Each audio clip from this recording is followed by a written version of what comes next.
सागर का जल गर्म होगा या नहीं होगा, ये मनुष्यों का उपक्रम हुआ। ऐसे ही जिसे कुदरत कहा जाता है। क्या कुदरत किसे कहते हैं? पृथ्वी, जल, वायु, अग्नि, आकाश, इनको शास्त्रों में देवता भी कहा है।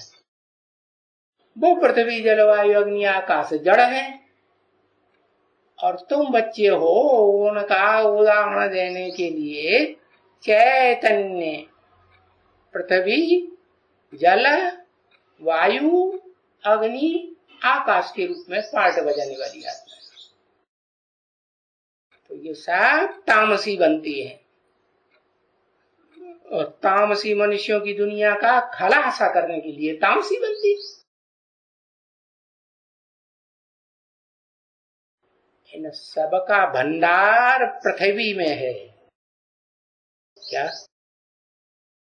पृथ्वी में? पृथ्वी की पेट में जल भी है, मिट्टी भी है। पृथ्वी माने मिट्टी, वायु भी है, अग्नि भी है, आकाश भी है। अभी बताया ना, पृथ्वी के गर्भ में है आग का भंडार भरा पड़ा है। तो जो चैतन्य पृथ्वी है उसके अंदर भी आग का भंडार होगा या नहीं होगा? है? उसे कहते हैं अग्निदेव। और वो अग्निदेव आग उगलता है। किस रूप में? भगवान बाप जब आते हैं तो दो प्रकार का पाठ बजाते हैं। एक माता के रूप में और दूसरा बाप के रूप में। माता शांत स्वभाव की होती है, सौम्य स्वभाव की होती है, सहन शक्ति वाली होती है कि नहीं?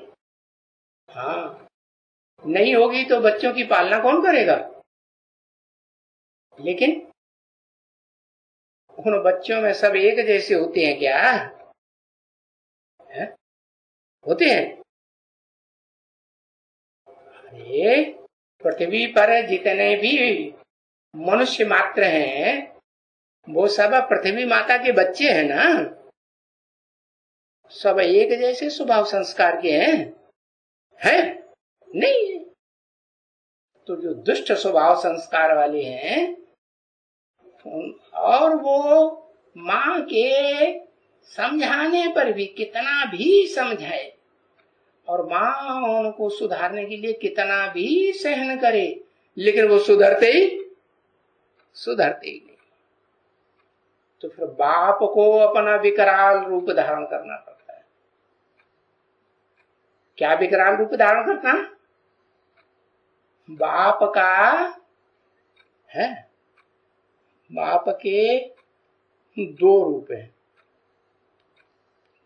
एक रूप वो है जिसमें सबको समय लेता है, और एक रूप वो है जिसमें सबका सामना कर सकता है। तो जैसे इसे दुनिया में है सबसे जास्ती विनाश होता है पृथ्वी के भूकंपों से। तो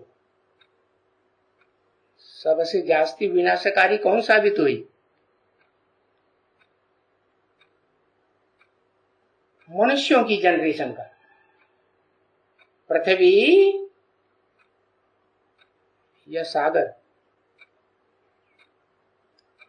है?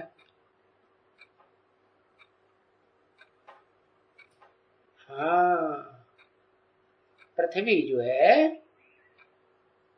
इस मनुष्य सृष्टि में पृथ्वी जड़ है या सागर की तरह हलन चलनशील है? पृथ्वी जड़त्व में और सागर, सागर में तो लहरें सदा काल आती ही रहती हैं, हलन चलन होती ही रहती है, या जड़वत रहता है?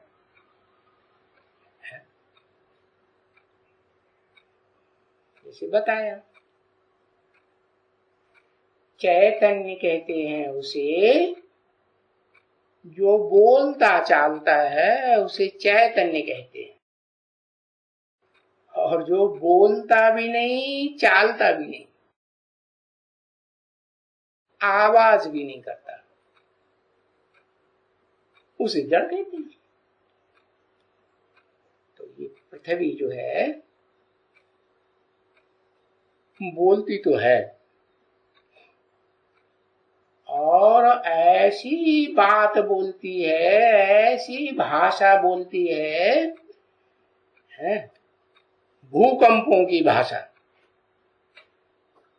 जिन भूकंपों में सारी दुनिया डूल जाती और सारी दुनिया के जो मनुष्य मात्र हैं, जो सुधरने से भी नहीं सुधरते, जैसे गांठ बांध रखी है।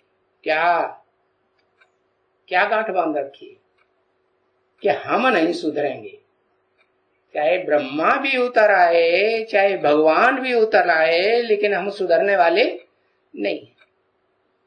तो ऐसे अनसुधरलों को पृथ्वी क्या करती है?